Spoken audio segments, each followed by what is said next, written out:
Join Joe, John, and Jim as they discuss the biggest stories in the world of sports. When you put them all together, it makes a nice package, right? Get ready for passionate and intelligent conversation about the biggest issues and personalities in sports. It's unscripted. Somehow got mono. God knows who he was making out with. Some people call him dirty. I like to call him creative. It's unfiltered. I'm going to need another beer soon. And I said, well, hold, you're making my point, right? My thoughts are I'm going to call my therapist after the show is what I'm going to do.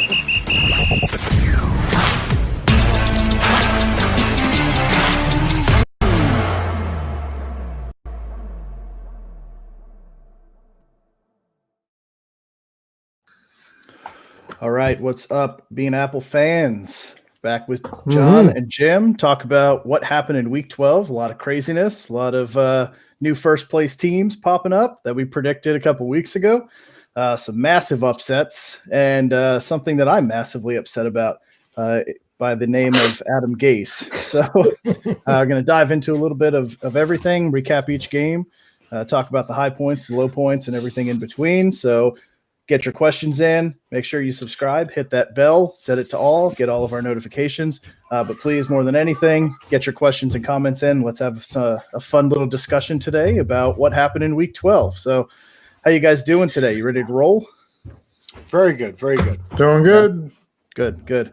All right. So with that, we'll start off with my Jets. I've got a lot of built up animosity right now towards Adam Gase, and God knows who doesn't, right? Every single Jets fan, even outside of Jets Nation, I think a lot of people find him to be absolutely ridiculous. But the game kind of went as expected, right? I mean, we all no big surprise there. I guess the score was a little lower than we were thinking, but you know, like I said, the under 44.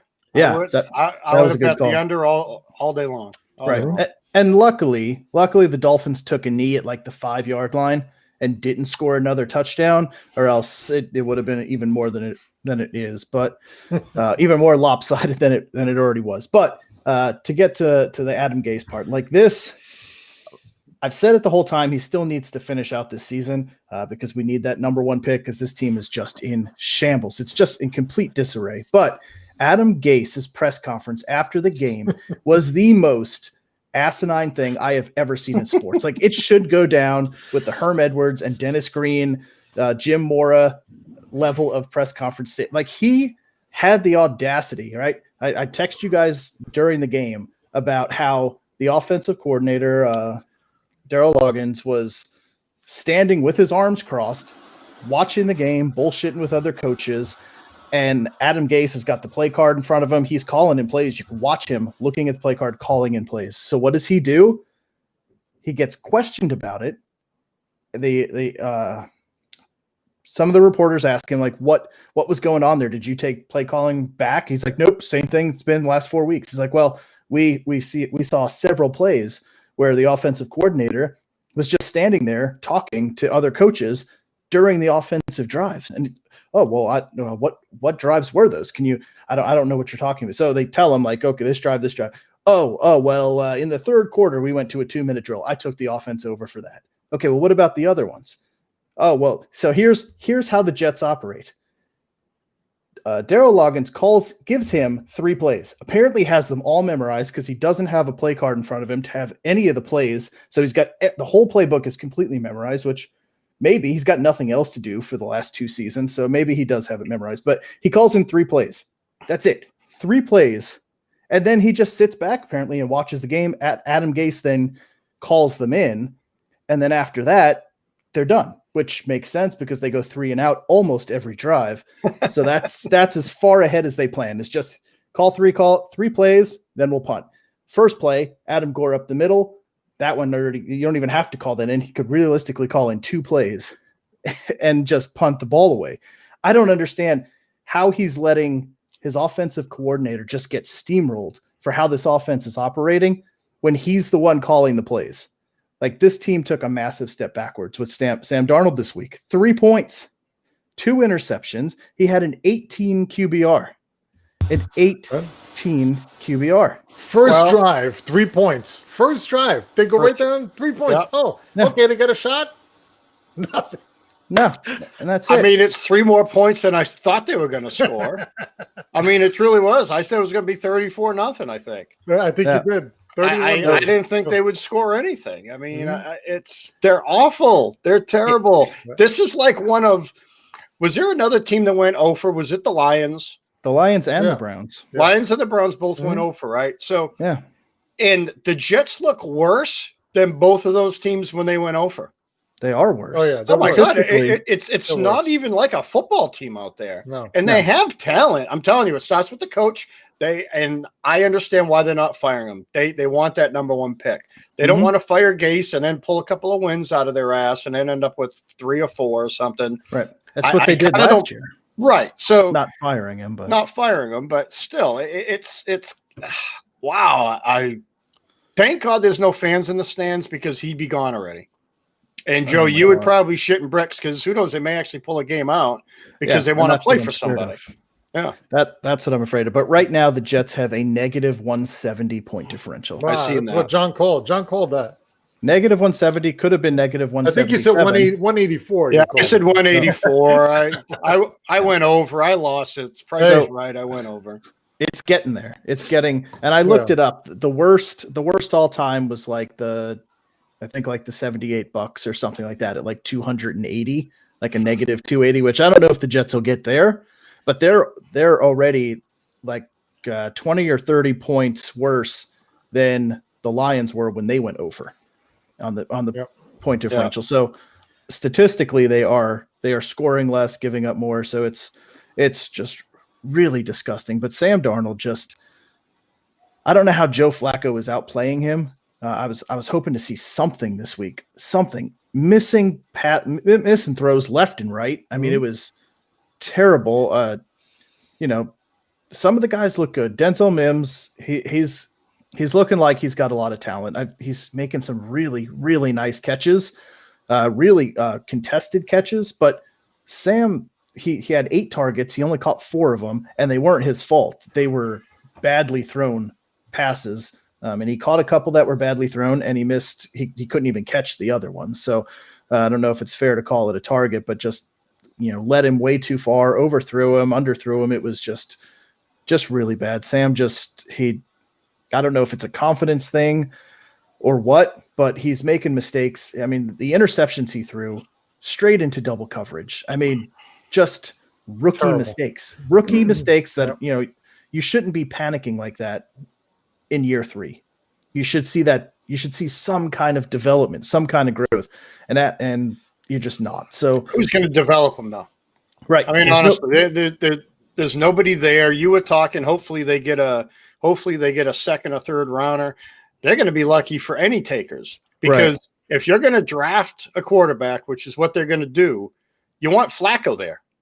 Yeah. I mean, I hate to say it, you want Flacco there to help develop him into an NFL football player first, as far as knowing the ropes.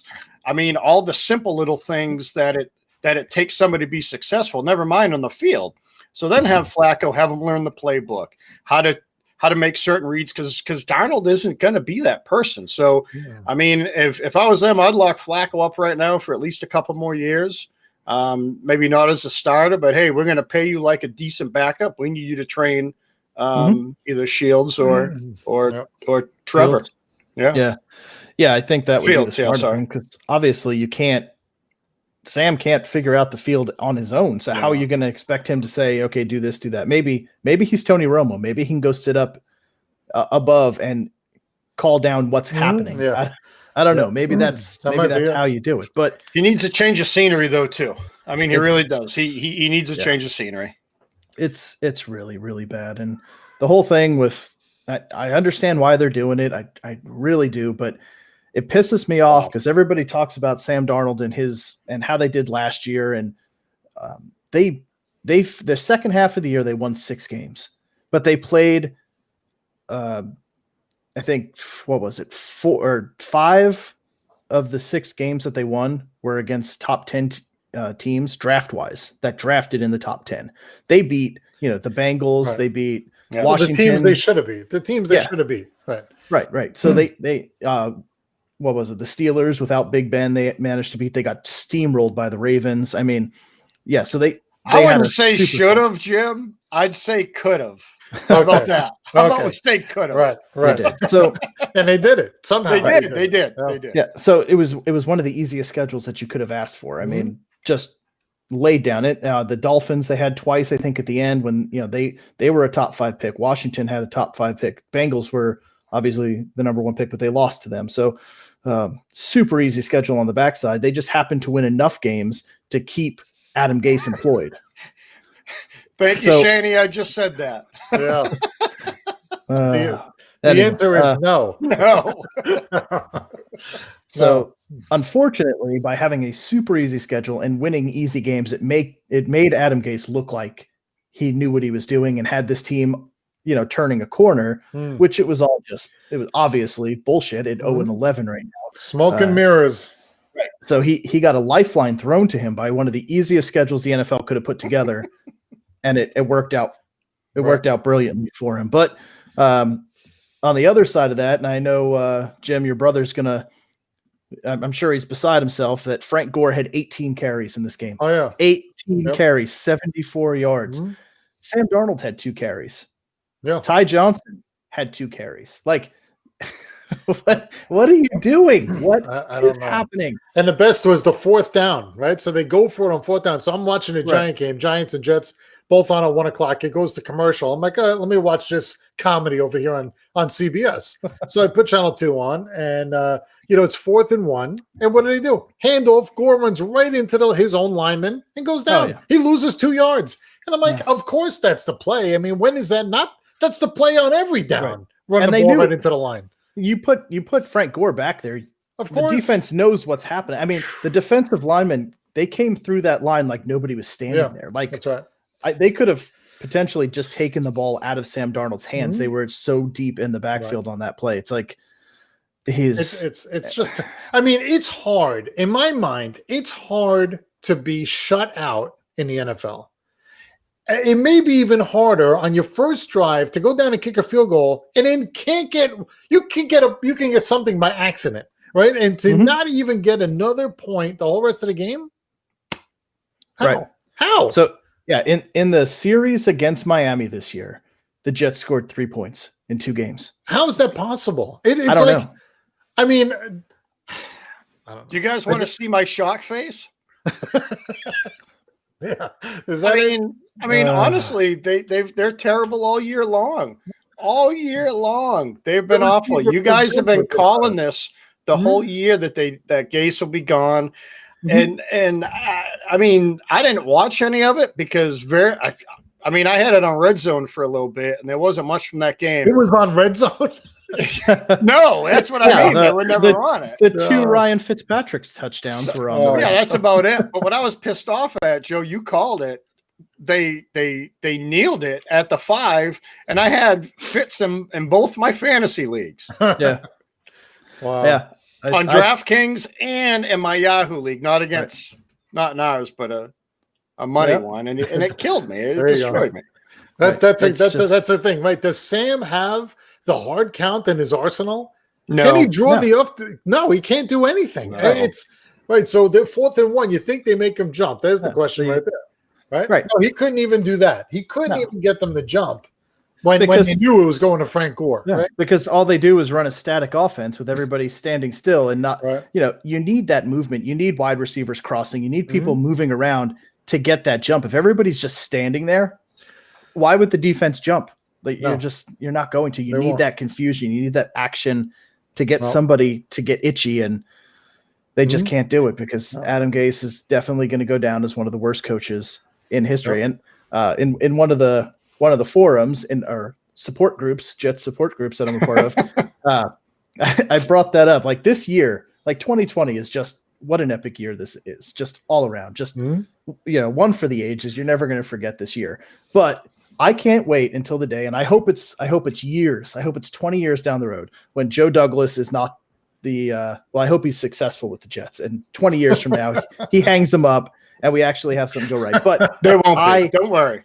I can't wait to hear the story of this year from Joe Douglas's perspective, like what was going on. Yeah, because he can't tell you now, obviously, right?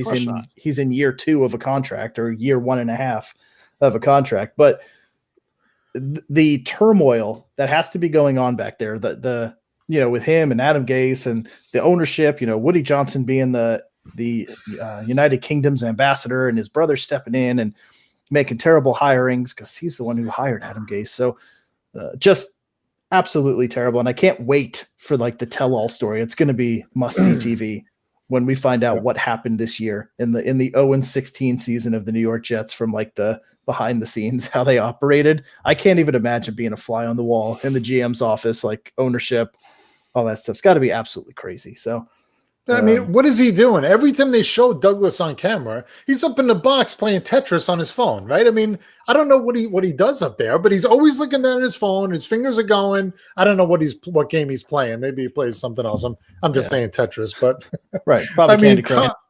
Candy Crush. Maybe it's Candy Crush. I don't know. Maybe he's reading like Ofer jokes. Yeah, it could be. It's just incredible with what he's doing. I mean, nothing. Oh boy. Uh-oh. What's that? Shaney, you're right. Oh my goodness. The Rod Rust days back in New England. Spot on.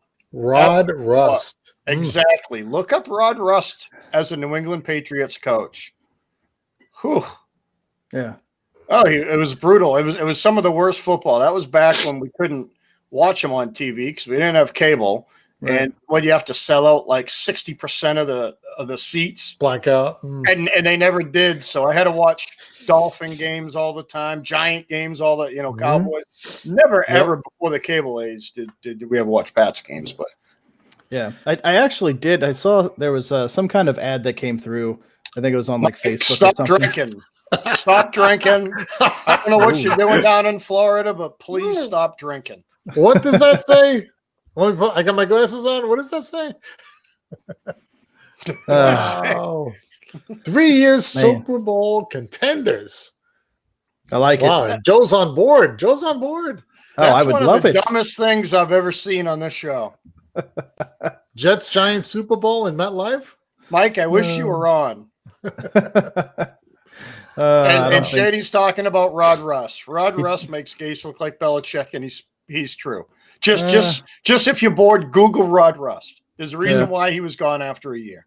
I do think he is in one of the top 10 spots for worst coach of all time. I know I had to Google that to see if Adam Gase had made the list yet, which they're still giving him some time before I guess give it time. Yeah, you can't accurately rank him until the 0-16 season actually comes through. So, but yeah, I did see him. I think he was in the top 10. So, yeah.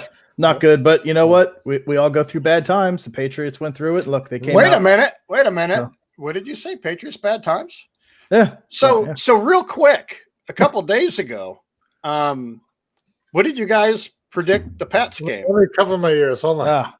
So somebody said, hold on. I'm just wondering who said they were going to lose by 20. Unlike Adam Gase, I'm going to take ownership for this. Okay. Like I'm going to tell you, I thought it was going to happen and it didn't. And I was dead wrong. Absolutely shocked. I cannot believe. Who took the Patriots though? I can't remember. There's three of us. I think one of us did. It can't be the Jet. Yeah, there you go. Yes, it was. So let's talk straight up. And I was so let's talk about the Pats. Let's talk about this is great news from a Jets perspective because it keeps you guys in the hunt, and I need you guys to stay in the hunt. Oh, of course we're going to stay in the hunt. So, like I said, the Pats were going to beat Arizona. Now, if you would have told me we were going to have under 200 yards offense, I probably would have been a little worried. But I'll tell you what, from the start of that game, it was just like watching the Baltimore game. New England had control of that game from the very start. Yeah, they gave up some rushing yards. Hopkins had 5 catches for 58 yards or something like that, 55 yards. Totally took him out of the game. They got some rushing yards, but my God, did that defense step up when they needed to. They were on Murray all day long. He looked like, Shaney, you're going to love this. He looked like a little 12 quarterback in the NFL, like all the others except Mahomes. But I'll tell you what. He's clearly hurt. So what I'm looking at when I look at the Arizona Cardinals record also. Had it not been for that Hail Mary that Hopkins bailed them out of, they're 5-6. Yeah. The same record as New England. I get it. Mm-hmm. I get it. The numbers don't match up, but pound for pound this game, New England came out, put on a defensive show again. Their running game wasn't great at all. I mean, I think they had, 102 yards rushing, I want to say. So not that many, 88 yards passing, somewhere around there. I know they had 200 yards, under 200 yards offense. Cam got sacked twice. I'm a little worried about his throws because I'll tell you what, he looks like he's in pain throwing the football. He truly does. I don't know if you guys watched any of the game. He honestly looks like he's in pain and he's having a hard time, maybe not throwing the deep ball, but man, throwing it where it should be, throwing it inside when it went outside. There was one interception that got tipped, which I'm not going to blame him. It got tipped, whatever. But the second one, he should have threw it on the inside to the or outside to the receiver, and he threw it right to the D-back. So how that was his how best can you throw. say how can you say that was his best throw? You're a little worried about Cam? Of course, I'm worried for about 18 Cam. For 84 yards. He didn't even throw for 100. Yes. He had a 6.6 QBR. You know who had a better QBR than Cam Newton last week? Probably the guy from Denver. Was it the guy from Denver? Probably. I think Denver outdueled both of you. No, but Sam Darnold had a better QBR than Cam Newton did. I bet. But here's what I don't know how you won that game. I don't know how you won either. You shouldn't have won. You shouldn't have won. Defense, man. Defense. No, Arizona missed the kick. That's how you won. Yeah, but you guys were saying they were going to lose by 20 points. I said 13. Okay, you said 13. Joe said 20. So what was the score going to be? 13-0, 20-0? You guys weren't thinking that. You thought they were going to be scoring in the 30s. No, but Kyler didn't run. Defense, because he couldn't. He can always run. It's because he couldn't. Look at that, dude. The defense were all over him. They had two spies on him all game. Oh no, Kendall Hinton's QBR was 0.1. No grade bad. Point average. Not all bad. Grades incomplete. Point 1. I love movies. Sorry, I had to get a movie quote. He was 1 for 9 for 13 yards and 2 interceptions. So just barely worse than Cam. Hey, but last week against Houston, he throws for 344. I don't get it. I don't get it. Right. We need consistency. That's what I mean by worried. I mean, he's had glimpses of great games. Seattle game was one early in the season, but I mean, lately, no. But against Houston, he was. I mean, yard for yard with them. So, will the consistency come? Is he hurt? Will we ever see Stidham? I'm going to say no. I'm going to say no. Because now we go to the Chargers, a very winnable game. Very winnable game. And then San Francisco just beat the Rams. So which Rams team is going to show up? Right. So you know what? We're 5-6 right now. We can hit 500 next week. We still got Buffalo. We still got Miami. So tanking for Trevor no more. We're going Super Bowl of Buffalo, baby. But what's the plan for the future? I mean, you didn't win the game because of Cam. Cam didn't win the game. Of course not. So the defense kept you in the game. The there you go. The kicker misses the kick, and then there's a really questionable call. Cam's still in bounds and gets hit, and they call late hit. Did you guys watch? It was not a late hit. It was his foot was in bounds still. Right, but did you watch the play? I've been talking about this on Facebook earlier too. So if you watch the play, the crown of his helmet hit Cam right on the side of the face mask as he was going out. Oh, so I didn't see that. Right. Yep. I stand corrected. Yep. Everybody thought it was because he got hit. They said late hit out of bounds. They didn't say. Well, no, they called personal foul. All they called was a personal foul. They didn't really call late hit or anything. Okay. So it was helmet to face mask is what it was. Right. Yeah. That was a stupid play. They shouldn't have done it. It was third and 13 or something. 13. He run for the.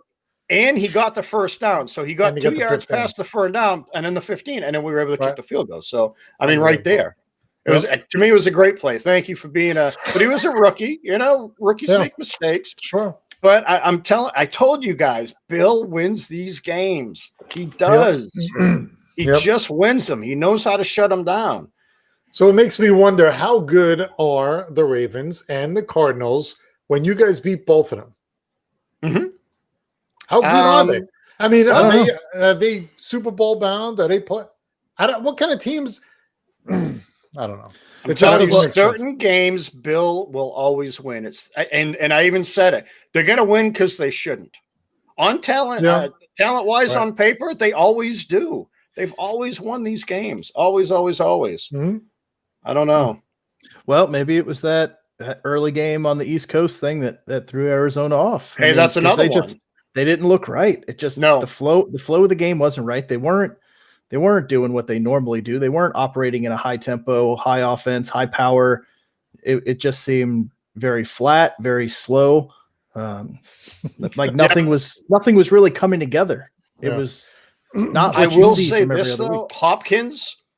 Hopkins was covered all game.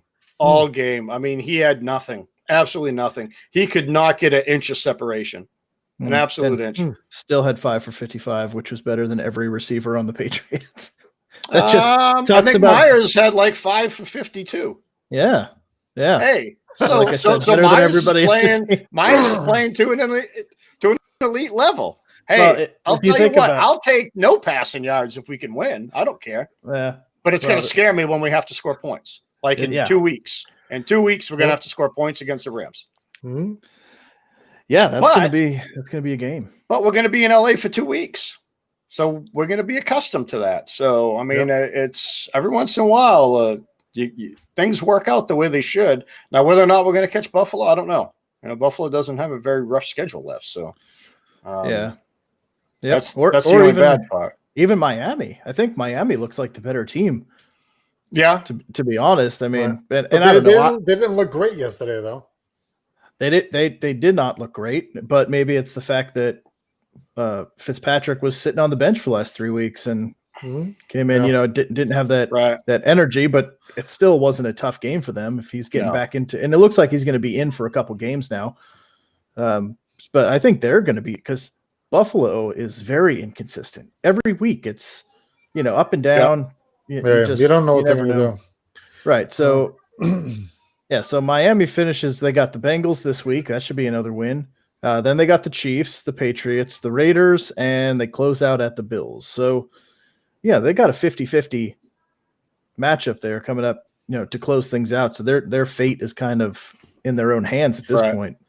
But that game against you guys is going to be huge because they'll probably lose to the Chiefs, but God knows with this season. But yes, they should lose to the Chiefs, which – if you guys could win the Chargers game, they'll win the Bengals game. You'll stay right there with them.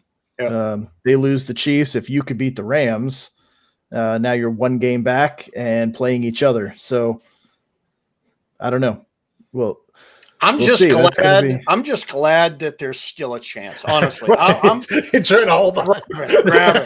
I'm just glad that I watched a game yesterday that looked good. Win or lose, it was a good game minus our offense. Mm-hmm. I mean, something needs to be done. But how did we put up 30 against Houston or 20-something against Houston and 344 yards passing? I don't get it. I don't get that.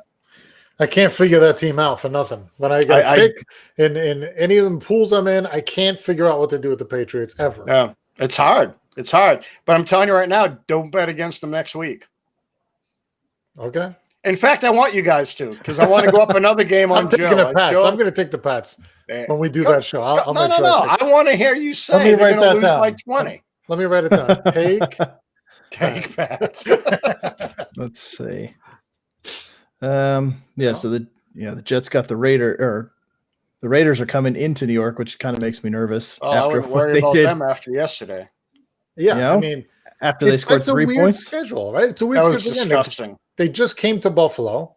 They got to go back home, right? Unless they go to Virginia like San Fran did, and then they're going to come back out. It's happened a couple times this year. San Fran had Jets Giants back to back.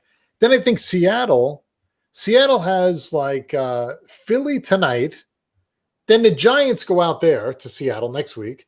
Then they come back here to play the Jets or the Washington. It's like back and forth. And then there's some double up weeks for the West Coast teams out here and vice versa. Now you got to go to California for 2 weeks in a row, right? It's a weird. It's too bad in a year with COVID that they couldn't figure out a way to just line up all the East Coast, West Coast games Yeah, you would think. You play your 4 teams on the East Coast 4 weeks in a row, and people are flying all over. Yeah, you got it back and forth. But yeah, the Chargers, we'll see. We'll break that one down here later in the week and get into that. But that's going to be an interesting one to get into with going up against the newly shaved or trimmed head of Justin Herbert there. I don't know if you saw that, but no, he looks a lot better with hair. Yeah. Oh, is that right? Cam's 4 TDs and 9 picks on the year. Yep. Ooh. Okay. Yeah. And he has 8 or 9 rushing touchdowns too. But he's doing it. Passing wise, I mean, I don't disagree. His numbers are terrible. But I'm going to agree with what Shaney's saying there. Herbert doesn't have a shot to beat a Belichick defense next week. It's not. Rookies don't beat Belichick. They just don't. They're going to get pressure on him, especially with Guy back in the middle. He is the key to that defense of getting pressure on quarterbacks. Having a great year.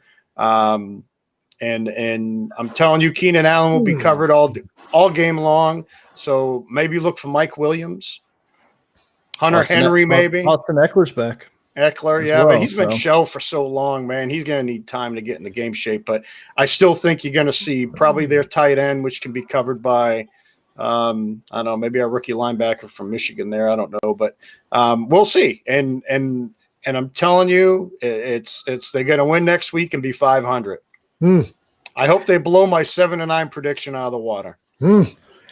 Oh. Man, it'd be good for the show. I mean, I'm hoping for the show that they are in it, so it's not just the Giants in it. So same here, man. 2 teams. I want to watch football till the end because it's meaningful. It's hard when you got to give up on it after week 4. Week 3. I gave you 4. Okay, 2. When Gase was supposed to be fired. So. No. Well, we'll see. Probably glad that he isn't.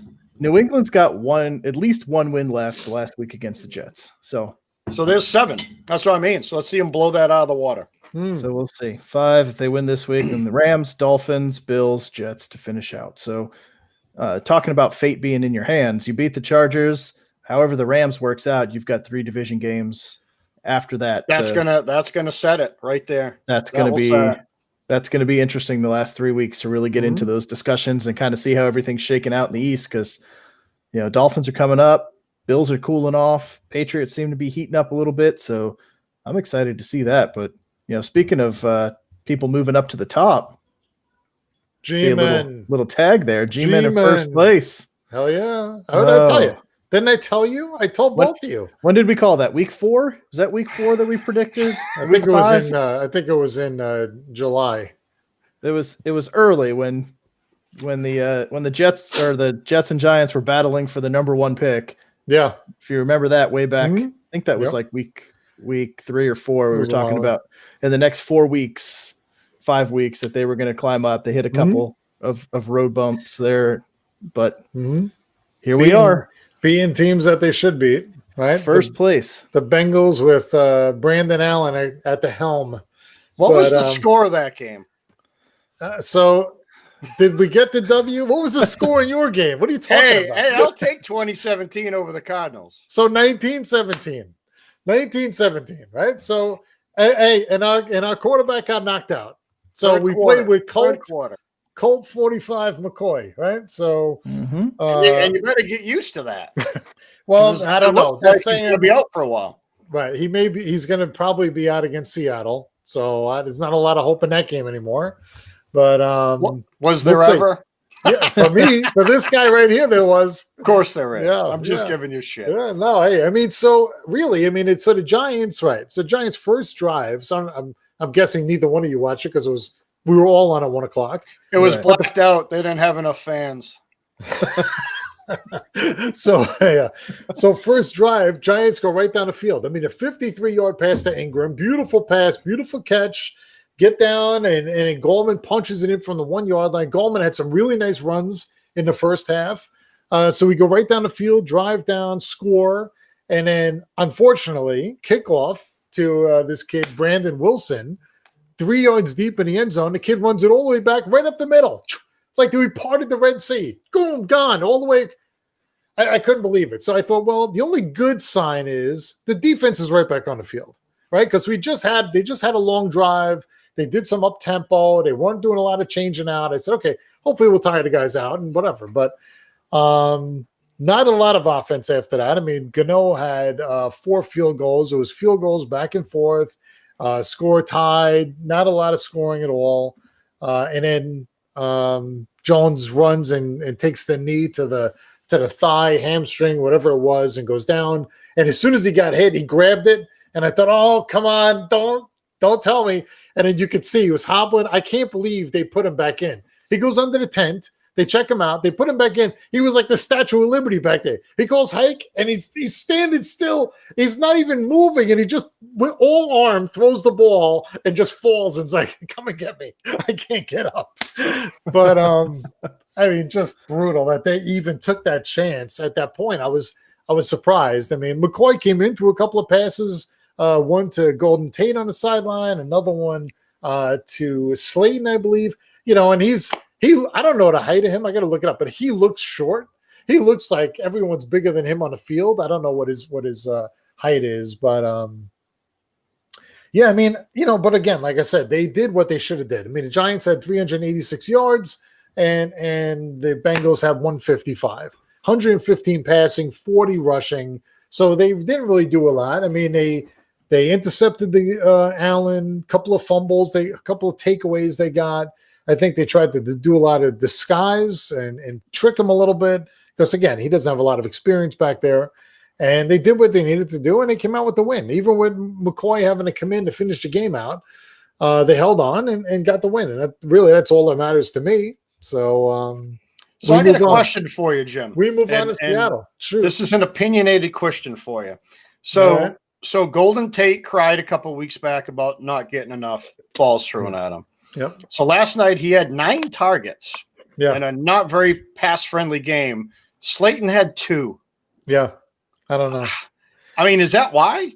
Right. Do you think? I'm just wondering what you think, because to me, Slayton is maybe behind Shepard. Never mind Ingram. I'm calling him a tight end. Mm-hmm. But I just don't understand, like, why they're not getting Slayton more involved. I mean, no catches yesterday and only 2 targets, but they're targeting Tate 9 times. Right. That's insane, I think. Tate, I think, plays a different kind of role than Slayton does. So Tate, a lot of times, just gets in behind, almost like how Witten used to do, or Edelman, or these guys. They just get behind the line and find the spot and be there for the quarterback as a fail-safe, right, for him to dump it off to.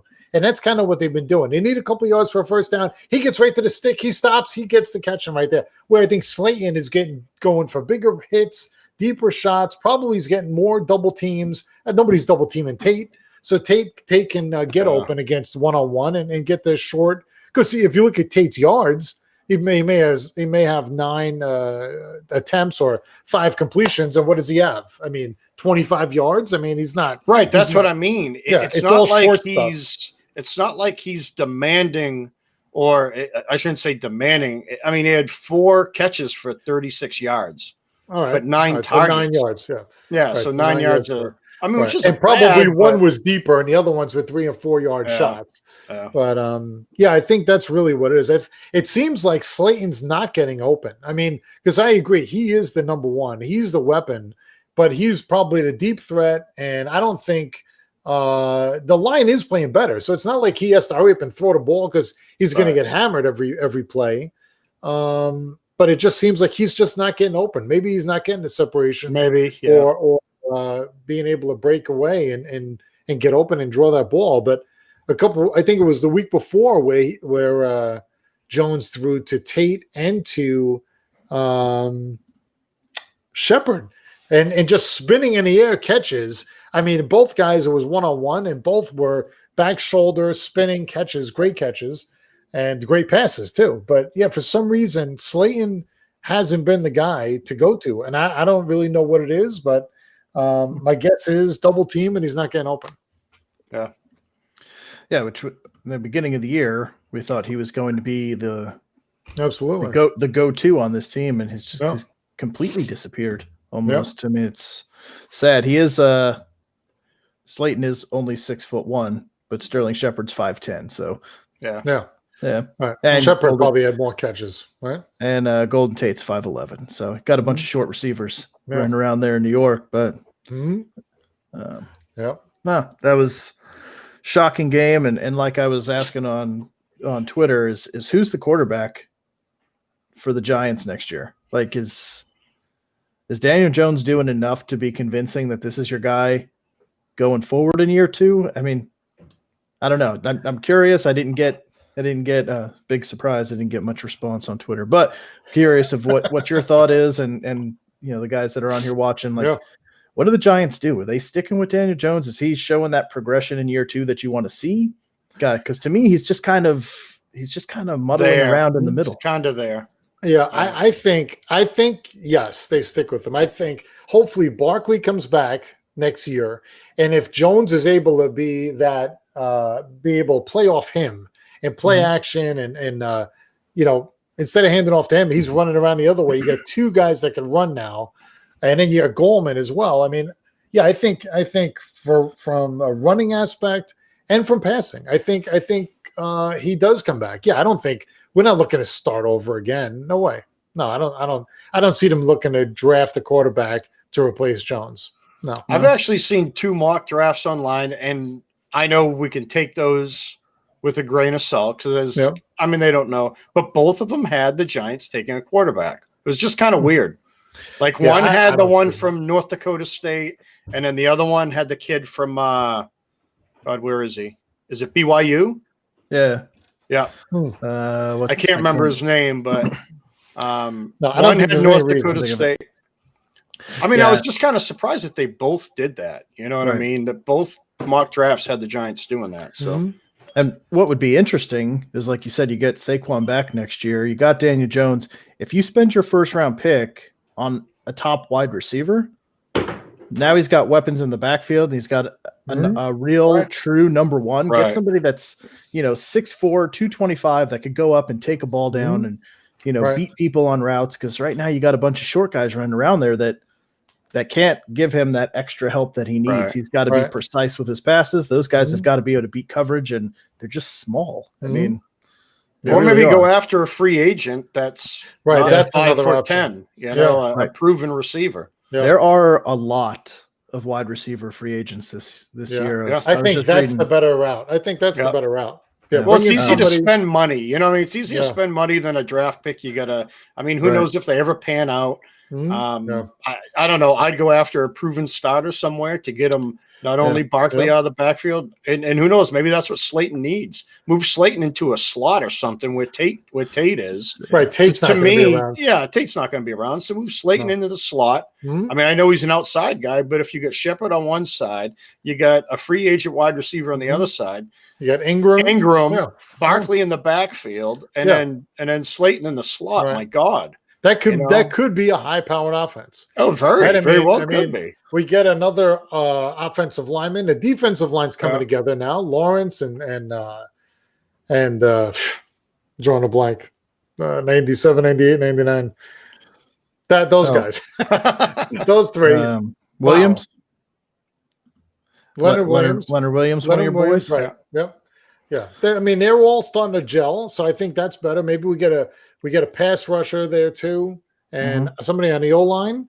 I think the defensive backs are fine. I don't know the Leonard Williams. Thank you. I think the defensive backs are fine. I mean, Blake Martinez we got, and I think the defense is pretty good. And like you said, we get a couple more pieces on the offense. And I think you were saying, John, the other day or the other show, you think the Pats are pretty close. I think the Giants are really close. I think the Giants are really close. I mean, so next year, Saquon comes back, hopefully at full strength. Jones has another year under his belt. Judge has a second year as coaching. And I think everything, I mean, Garrett, I guess, comes back. I don't know. So we'll see. I think they're poised to really start moving up. And you look at the rest of the, Washington, Philly, Dallas, right? So, what are they going to do next year? Are they going to be much different than they are now? I don't think so. I mean, Wentz is probably back again next year, right? Yep. Alex Smith, I think they won it for the next 2 years. And Alex Smith is good. So I think but they don't have a team around him really to use. And then Dallas has a team, but who's the quarterback going to be? Yeah. All right.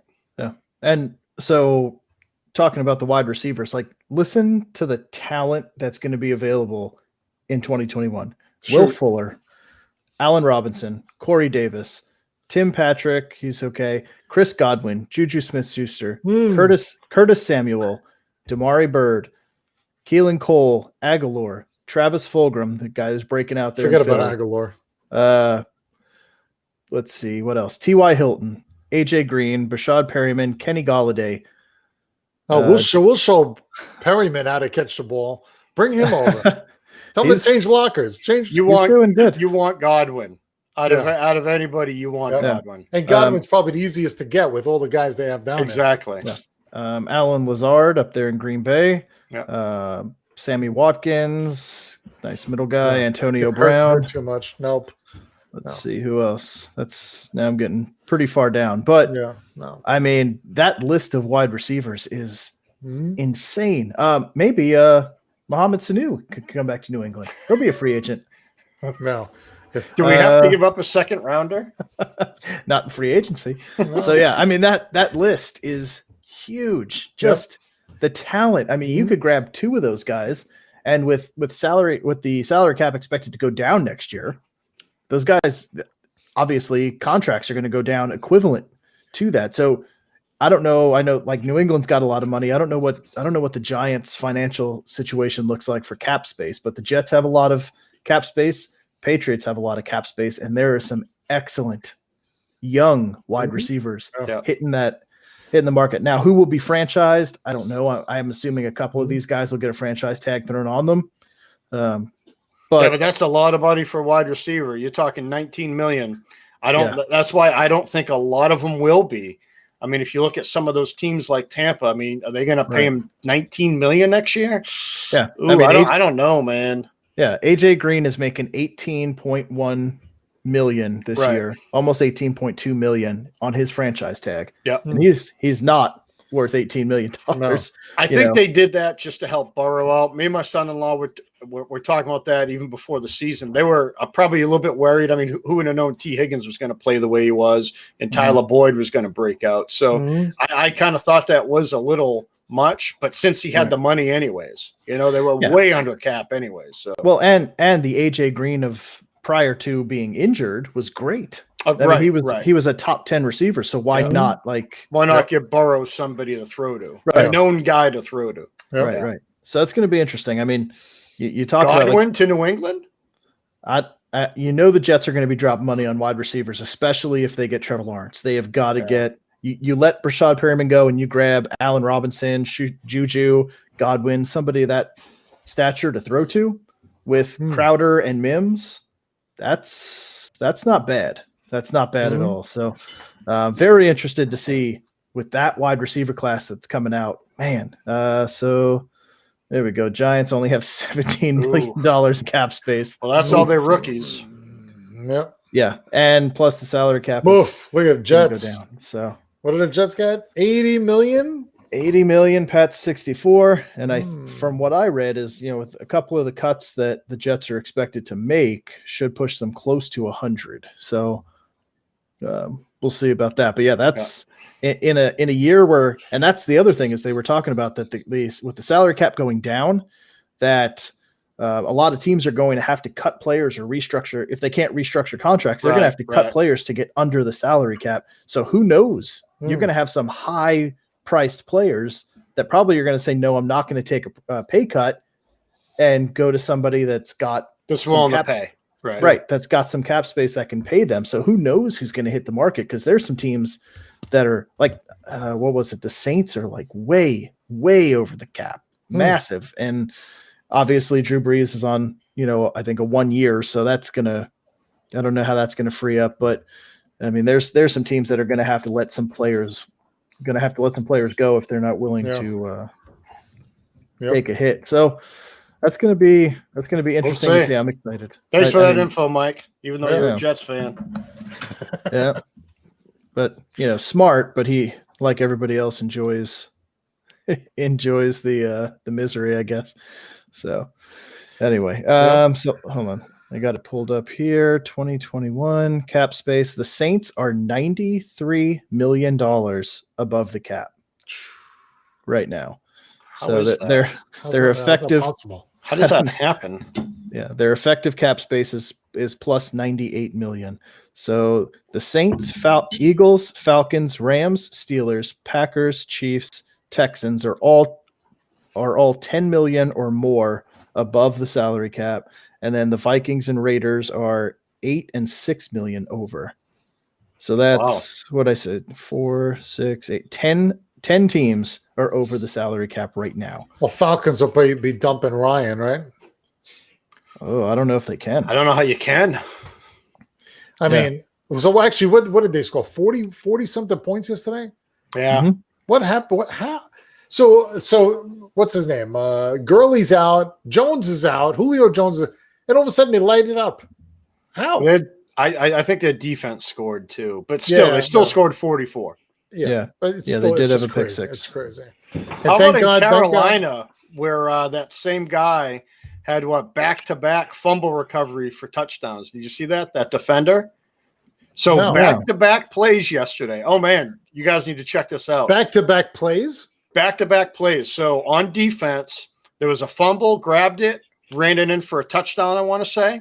The very next offensive play, he was on defense, of course. Fumble, picked it up, and ran it in for a touchdown. How didn't I see that? He scored 2 touchdowns within like 19 seconds or some crazy shit like that. I mean, it was super cool to watch. Really, I saw that. I thought Carolina had that game put away, and then next thing I saw is the Vikings took the lead, and I was like, "What?" The and I never got a chance to look into that. Yeah, look into that defensive play. It was pretty cool. I don't think it's happened. God, what'd they say about that? Oh yeah. So in the third quarter, Jeremy Chin, 17-yard fumble return at 14 minutes and 1 second. And then at 13 minutes and 51 seconds, Jeremy Chin, 28-yard, 28-yard fumble return. So 10 seconds, 10 seconds apart. Yeah. The very next offensive play from Minnesota, he did the same exact thing. Wow. Yeah, so was it stripping Cousins? No, I think one was a running back, and the other one was a receiver. I think. I don't think it was Cousins. That's unbelievable. Yeah. That's unbelievable. I mean, talk about being in the right place at the right time in a matter of 10 seconds. Yeah, that's Carolina incredible. Had like 35 points or something on fantasy. Never mind Tyreek Hill with his 63. Oh, man. I was going to say, I had him against somebody, I think somebody's wife that's on this show. I had him 51 points. He had 200 yards in the first quarter. That is insane. Yeah, absolutely insane. God. I went against him in 2 leagues this week, and needless to say, I did not come out victorious in those. Just like, so who's in first place in that league? Oh, I am. Yes. Not me. Oh, look at that! They just moved the Ravens to Wednesday. Yeah, Ravens Steelers now. I mean, why don't they just either you play who you got, you forfeit, something. Come on, what is going to happen here? You can't. They already moved the Ravens' next game to Monday, right? So I mean. They're going to move that one again too. They're just going to keep jockeying games now. So the Ravens are going to have 2 games in 4 days or 5 days. So they must have had more guys come up positive today. They must have had more positive. No, they didn't. Yeah, they didn't practice today because they had one more positive. So they weren't able to practice. Jesus. Well, they said Monday. I think Monday, today, and tomorrow, all NFL teams are going virtual to try and stop this. They're saying that last week. Yeah, they're doing all virtual stuff. I don't know what that amounts to, but I also saw the news right before we came on that Will Fuller is suspended for 6 games for performance enhancing drugs too. So what? Yeah. So well, that explains a lot. Yeah, he was doing great. He was doing great. What's up, Lyle Alzado? Yeah. Jesus, Lyle Alzado. Will Fuller's so angry. I don't know what's wrong. Angry. Remember the size Alzado came back at after he was out for a year? Came back a monster. Ended up killing him, unfortunately. But right. Yeah, 6 games. He came back so angry, and he catches the ball and runs like a maniac. Let me guess. He didn't know how he got it. It's his responsibility. Right. I apologize to the fans and my teammates. Right. I'll be much more cognizant of what I'm putting into my body next time. So here's his quote. Earlier this year, I sought treatment from a medical professional who prescribed medication that he believed to be permitted under the NFL's drug policy. As it turns out, my trust in this professional was misplaced because this medication was not a permitted substance under the NFL's policy for performance-enhancing substances. So you don't check first. Just here it is. Just drink it down, or whatever you do, shoot it up, or whatever, however you take it. Oh, so let me call up and check. So the bottle that says anabolic steroids wasn't a giveaway. There's a big X on it. It's like this. What's in that? Crossbones, like in the cartoons. What's in that syringe, Doc? Oh no, it's just saline. Oh, that's allowed. Yeah, it's clear penicillin. Yeah, it's just this special water that's going to make you stronger, faster, angrier, and make your testicles shrivel up. So, oh boy, that sounds legal. Yeah, I don't understand that. The clear, right? Isn't that what? Right. So Robinson Cano again, he's out for the season, right? Yeah, we were saying for the Yankees when he was on the Yankees that he was the best second baseman. I disagreed because he was suspended. Now he's suspended for all of next season. Mm-hmm. Terrible. Yeah, and I guess he didn't know either. Now the Mets, and I guess he didn't know either what he took.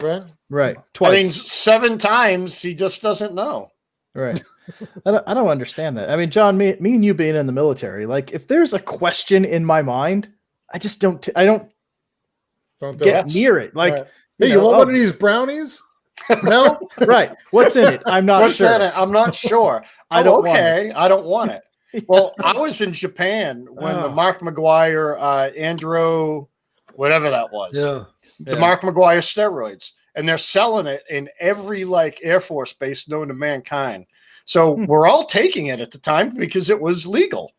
And we're all getting jacked, and we're like, man, this shit is great. We're working out. Next thing you know, it's gone. And they started talking about that you can't buy it anymore. It's banned. And it's amazing how we all went from 210, 225 right back down to 195. I don't know what happened there. Why would you shy away from it? You're creating super soldiers, which is exactly what you want. I mean, the whole base was on it. Everybody in the gym was on it, and it was just a flurry of attitudes. I still remember that. That would be true. Yeah. Why is there so many fights in the base gym? I don't know. I don't know what's going on. How come my hat doesn't fit anymore? My head is getting bigger. Why is my back breaking out? Oh, God. Did you see that guy just break a 45-pound weight over that other guy's head? He just wouldn't share. And then the other guy just walked it off. Yeah, shrugged it off. It's amazing. Look, it's in 2 pieces. Anyway. That's crazy. Well, so that's the story. All right. Yeah, let's wrap it up with that. I think that's a good way to end the show with a good laugh at other people's expenses. That's society today. What are you going to do? So anyway, all right. So we'll be back probably Wednesday, Thursday. We'll figure it out. Let you guys know. Do the preview shows for the Jets' continuous downward spiral, Patriots' potential upward spiral continuing, and the Giants fighting and clawing their way. Trying to hold on to the West Coast. I think quickly I saw who did they bring in today? Did you see that? Alex Tenney. Colin Kaepernick. No. Alex Tenney is visiting the Giants this week. Seems to indicate he will be the quarterback added while Daniel Jones deals with a hamstring injury. I don't know who this guy is. I don't either. So, but that kind of shows you the state of of where the Giants are right now. You got Colt McCoy that's going to try and hold on to first place in the NFC East. And really, if the NFC East could go any other way this year, I don't know what it would be. This is par for the course on what the NFC is. Let's see what Seattle does tonight against the Eagles. They'll probably lose. Yeah. I want Seattle to win. I know you do. Of course you do. You need Seattle to win. Right. You do. You need them to win. You do need them to win, but the way this year's going, or this week, I mean, who knows? Travis Fulgham will have 380 yards and 6 touchdowns at halftime. And you just be like, what happened? Yeah, no, that makes sense. So he's looked sharp at practice all week. Yeah. Oh God, this is gonna be the night. Anyway, we'll see. So cool. All right, guys. Well, we'll catch up with you again later on in the week. Until then, should have said this earlier, but hopefully everybody had a safe and happy Thanksgiving. I apologize for being late on that one, but stay healthy, hopefully your teams keep winning as mine continues to lose. And until we see you guys again, please hit that subscribe button, hit the bell, set it to all. Join us each and every week as we break down or preview these games. So until next week, for John, for Jim, I'm Joe. We'll see you guys next time.